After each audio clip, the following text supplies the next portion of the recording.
नमस्कार दोस्तों, मैं हूं संजीव त्रिवेदी। दिल्ली में आज कुछ ऐसी घटना घटित हुई जिससे लगा कि दिल्ली चुनाव आ गए हैं, दस्तक दे रहे हैं।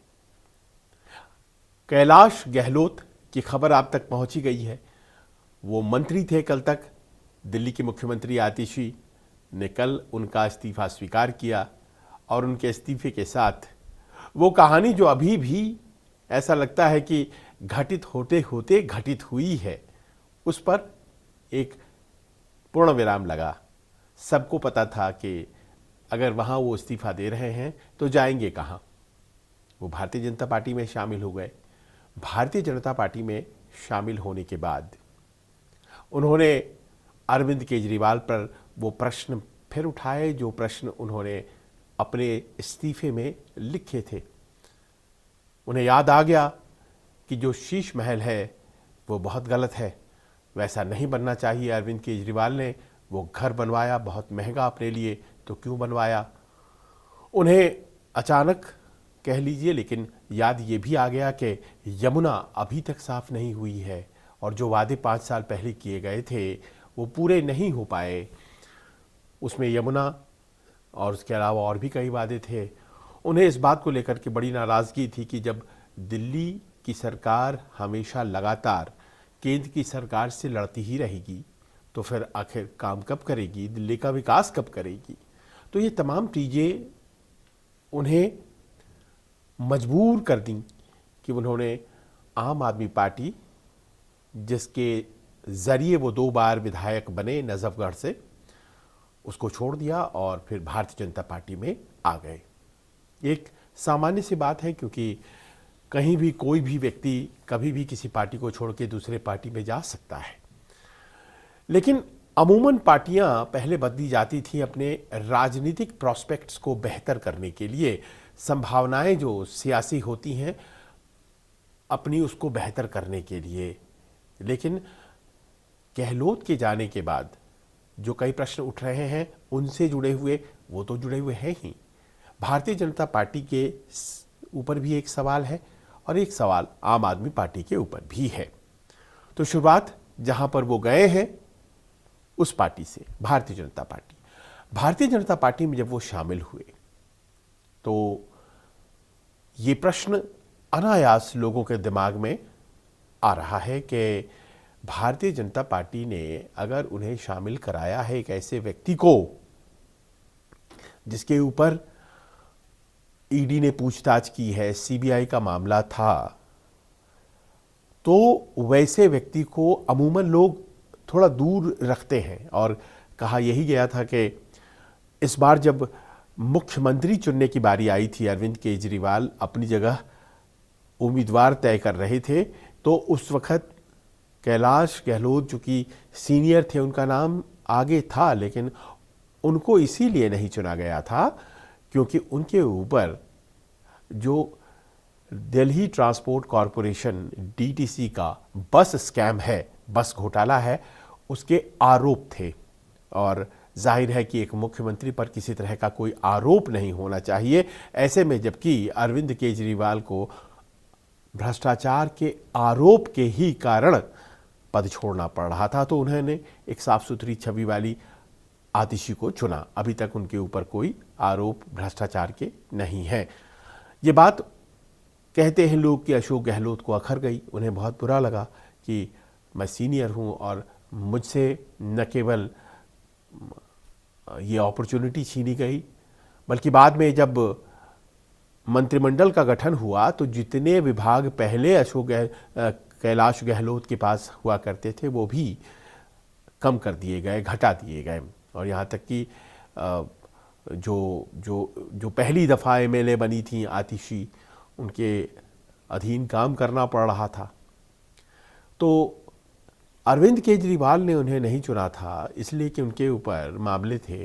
भारतीय जनता पार्टी जो कि अब चुनाव की तरफ बढ़ रही है और ऐसे में जबकि प्रचार कार्य खत्म हो चुका है, महाराष्ट्र और झारखंड में मतदान होना बाकी है और फिर चुनाव वोटों की गिनती हो जाएगी, चुनाव के फैसले आपके सामने 23 नवंबर को होंगे और उसके बाद सारी निगाहें जो हैं वो चली जाएंगी दिल्ली की तरफ। पर दिल्ली के चुनाव की दस्तक इस तरह से आएगी किसी ने सोचा नहीं था। उस कैलाश गहलोत को भारतीय जनता पार्टी ने आखिर क्यों शामिल कराया, जिनके ऊपर ईडी के मामले थे, सीबीआई के मामले थे। तो अब उसका जो तकनीकी पक्ष है उसमें जाने के पहले जो राजनीतिक पक्ष है उसे ज़रा समझ लें। इसका मतलब ये है कि कहीं ना कहीं अभी भी ऐसा लगता है कि भारतीय जनता पार्टी अपने आप को मानती है कि वो आम आदमी पार्टी से पीछे चल रही है जहां तक देश की राजधानी दिल्ली की राजनीति का सवाल है। क्योंकि अगर वो अपने आप को मजबूत फील कर रही होती तो जाहिर है कि वो कम से कम कैलाश गहलोत, जो कि कहीं ना कहीं दागी जैसे हो गए थे, उन्हें क्यों लेती। उनके ऊपर तो मामले थे और जिनके ऊपर मामले हैं भारतीय जनता पार्टी उनको तो जाहिर है कि करीब नहीं लाती, क्योंकि इनको लाने से फिर वॉशिंग मशीन वाली बात शुरू हो जाएगी। वॉशिंग मशीन यानी कि जो भी आता है भारतीय जनता पार्टी के संपर्क में वो वॉशिंग मशीन से धुल जाता है और उसके ऊपर करप्शन के सारे आरोप ख़त्म हो जाते हैं। ये बात तो शुरू हो जानी है, चुनाव में भी ये बात जमकर कही जाएगी। तो ऐसा क्यों कर रही है भारतीय जनता पार्टी? और इसका बड़ा सीधा मतलब है कि अभी भी ऐसा लगता है कि आम आदमी पार्टी से इस चुनाव में भी वो पीछे चल रही है। इस बात का एक बोध शायद उसे है। अरविंद केजरीवाल भले ही मुख्यमंत्री नहीं है, पर यह सच है कि आम आदमी पार्टी की लगातार सरकार यहाँ पर पिछले 11 सालों से बनती चली आ रही है। तो ऐसे में कहीं ना कहीं ये कमतरी का जो एहसास है शायद उसने ये मजबूर किया कि उस व्यक्ति को जिसके ऊपर वो खुद ही दोष लगाया करती थी, जिसकी खुद घपलों घोटालों में नाम आ रहे थे, उनको लेने की ज़रूरत समझी गई। लेकिन देखिए, आरोप जो लगेंगे वो आरोप क्यों न लगें, क्योंकि अब ऐसा है कि सीबीआई ने मामला दर्ज किया, वो 2022 में दर्ज हुआ, पूछताछ भी होने लग गई। सीबीआई का जो मेन ऑफेंस था, उसके बाद प्रेडिकेट ऑफेंस, उसके बाद फिर ईडी भी पिक्चर में आई, उसने भी सवाल जवाब कर लिए। और ये जो डीटीसी बस घोटाला वाला मामला था, इस मामले में तो मान लीजिए नाम आया ही आया। इस बात को भी लेकर चर्चा में आए कैलाश गहलोत की विजय नायर, जो कि शराब घोटाले में आरोपी थे और सबसे बाद में उनकी बेल हुई है।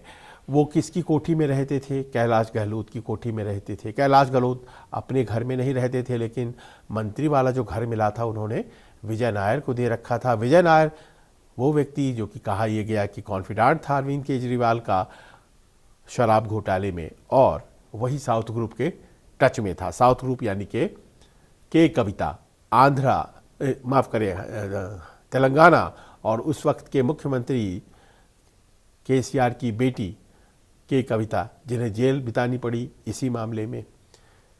तो घर इन्होंने क्यों दिया था, इस बारे में भी पूछताछ हुई थी। तो तमाम ऐसे मसले थे जिसको लेकर के भारतीय जनता पार्टी निशाने साधती थी। अब वो निशाने कैसे साधे?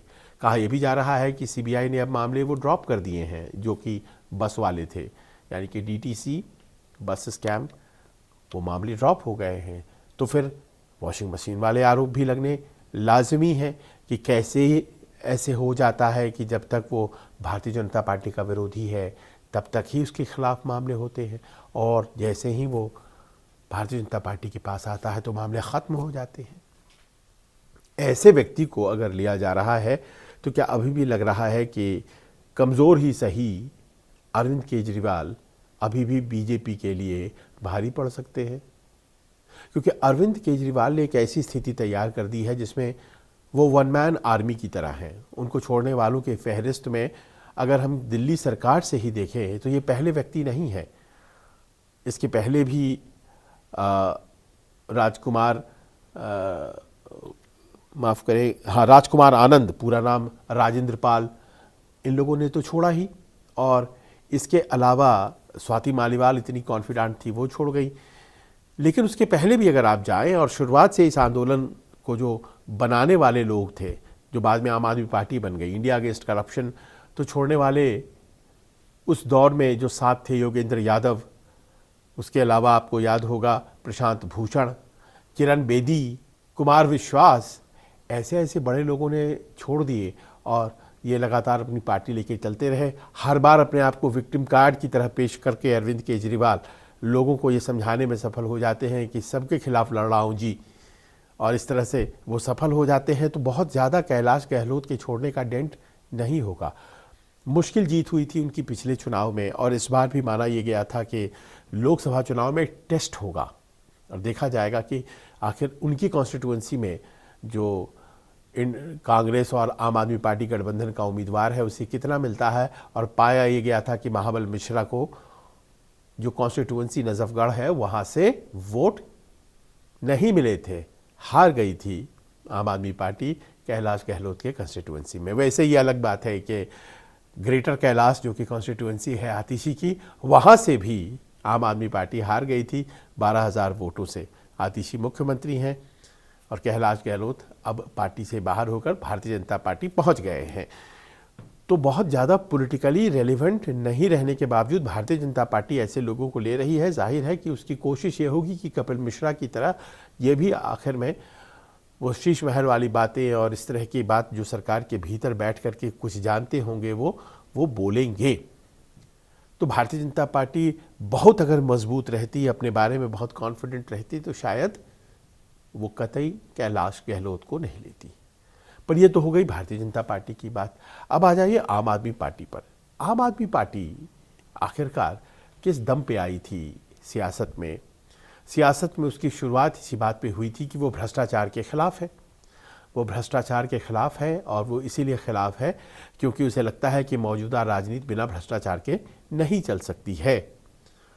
प्रश्न टूट रहे हैं अरविंद केजरीवाल पर कि आपने एक बार 10 एसी लगा हुआ था शीला दीक्षित के सरकारी आवास में, तो क्वेश्चन उठाया था कि इतनी एसी का क्या करती हैं मुख्यमंत्री, और कौन इसके बिल भरता है, लोगों की जेब से जाता है। और फिर आपने ही इतनी महंगी, जिसे बाद में शीश महल वाला संज्ञा दिया गया, वैसा घर बनवा लिया और ये कह करके कि मैं सुरक्षा नहीं लूँगा। मुझे उस वक़्त भी ये लगता था कि कैसी बातें कर रहे हैं, सुरक्षा भी ली, गाड़ी भी ली। मुझे लगता था कि ऐसा कुछ नहीं हो सकता है, लेकिन वो सब आपने लिया और उसके बाद आपने जो सरकार बनाई उसमें साथी छोड़ते चले गए।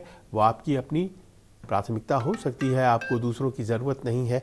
पर प्रश्न उससे भी ज़्यादा मूल है। प्रश्न ये है आज की तारीख में, और इसे भारतीय जनता पार्टी से जैसे प्रश्न हो रहा है, आम आदमी पार्टी से भी हो रहा है कि जब आप जानते थे इस बात को कि गहलोत कहीं ना कहीं मुश्किलों में है, क्योंकि जाने के बाद अमूमन यही बोल रहे हैं आम आदमी पार्टी के जितने नेता हैं, वो कह रहे हैं कि क्या करते कैलाश गहलोत, उनके ऊपर जांच चल रही थी, वो डीटीसी स्कैम में उनका नाम आ गया था, वो फंसे हुए थे। तो जब आप जानते थे कि वो डीटीसी स्कैम में फंसे हुए हैं, जब आप जानते थे कि शक की सुई है उनके ऊपर, तो एक ऐसी पार्टी जो कि भ्रष्टाचार के खिलाफ खड़ी हुई थी, ऐसे व्यक्ति को उसने मंत्री क्यों बना रखा था? एक नहीं, दो नहीं, कई विभागों के मंत्री, कई महत्वपूर्ण पद। सबों को पता था कि वो आपसे दूर होते जा रहे हैं। इस बार जैसे ही 15 अगस्त को झंडा फहराने के लिए एलजी साहब ने उनको चुना था, आतिशी उस वक्त मुख्यमंत्री नहीं थी लेकिन सबसे महत्वपूर्ण मंत्री थी, उनका नाम खारिज कर दिया गया था। उसी वक्त लगा था कि कुछ न कुछ नज़दीकियां शुरू हो गई हैं कैलाश गहलोत और भारतीय जनता पार्टी के बीच में। पर प्रश्न तो यहाँ आम आदमी पार्टी से है कि आम आदमी पार्टी इस बात को बखूबी जानती थी कि कहीं ना कहीं कुछ गड़बड़ है, जिस कारण से ये कॉम्प्रोमाइज़ कर रहे हैं, कमज़ोर पड़ते जा रहे हैं। अगर आपको लगता है कि कथित तौर पर वो कॉम्प्रोमाइज़ थी तो वो कर रहे हैं, तो फिर ऐसे व्यक्ति को आप मंत्री बनाकर रखेंगे क्या?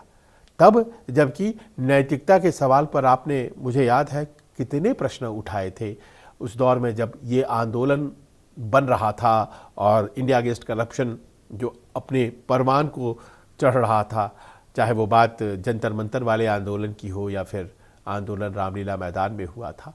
तो वो तमाम तारीखों के साथ बहुत सी चीज़ें मेंशन है यहाँ पर, बहुत उसके जाने की ज़रूरत नहीं है। लेकिन ये जो 10-11 साल का सफ़र था, इसमें गहलोत साथ थे, गहलोत दूर हो गए, गहलोत चले गए।